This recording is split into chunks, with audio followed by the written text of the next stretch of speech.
Koinant, good evening, fellow South Africans and citizens of the world.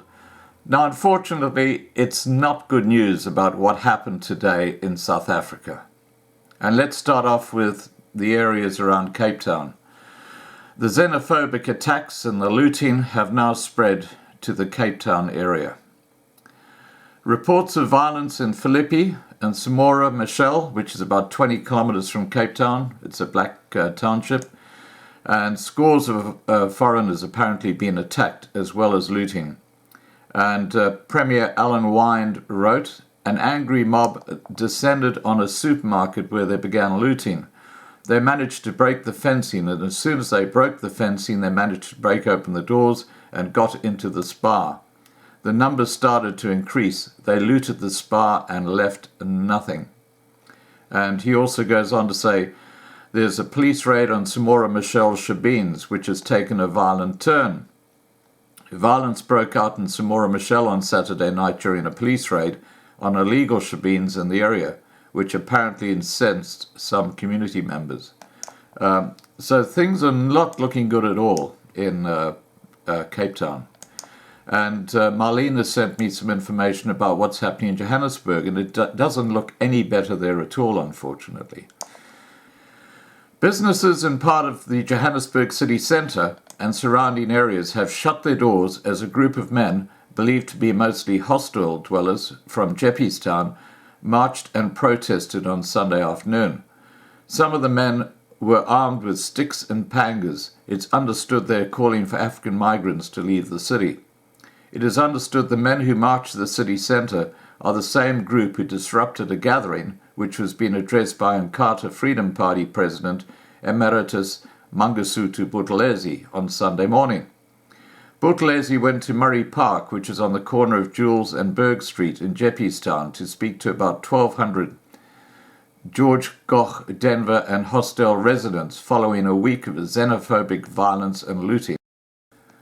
Now, I put up a video earlier today on the pre-rioting that took place in Johannesburg, and there's a short video attached there. That's on the Loving Life 2019 channel. Gauteng police spokesperson Brigadier Matapelo Peters in a statement said a splinter group disrupted the address and left before the proceedings were concluded. Peters confirmed that a number of businesses and shops were attacked and damaged as the group marched through the city. He said, incidents of attacks on businesses have since been reported in parts of the CBD, where police fired stun grenades and rubber bullets to restrain the growing crowd, who attempted to move through the CBD via the corner of Breer and Twist Streets. Peters said police had not received reports of any injuries or fatalities. Now, since that time, there have been reports that there's at least one fatality and there are 4 people in hospital. Apparently, they're all foreigners. Peters cautioned members of the people to stay away from Jeppiestown, the MTN taxi rank and shops in the city centre.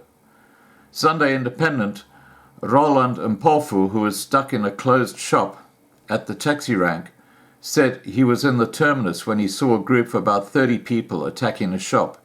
He said he tried to take photos of the looting as it unfolded, but the mob turned on him, wanting to attack him. Mpofu and other civilians were hiding in a shop, waiting for calm to be restored. Earlier, Johannesburg Metro Police Department spokesperson Wayne Minnaar said the group was said to be on their way to the Jeppiestown police station. He said the crowds were en route to the station to lodge a grievance, which was unknown to Metro Police. Minnaar said they damaged the glass from a container along the way and a bicycle from a cyclist on the way. Wow. The English in this report is not great, but anyway.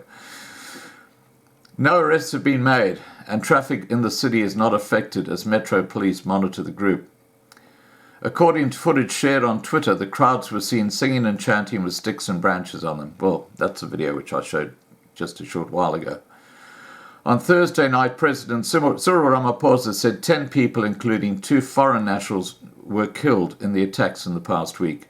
He also confirmed that 423 people were arrested in Gauteng in connection with the violence. Now, what's actually happening right now is that the the whole stability of South Africa is becoming unstuck. You've got these gangs that are going around, and unfortunately they're getting bigger and bigger and bigger.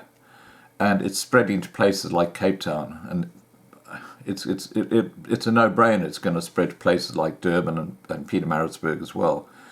And obviously Pretoria is already in that sort of cycle. So if you live in suburbs around these major cities, please, guys, be very, very careful. Alrighty, please remember to subscribe to be kept informed. Ring the bell for the updates. Please like this video and take care. Bye for now.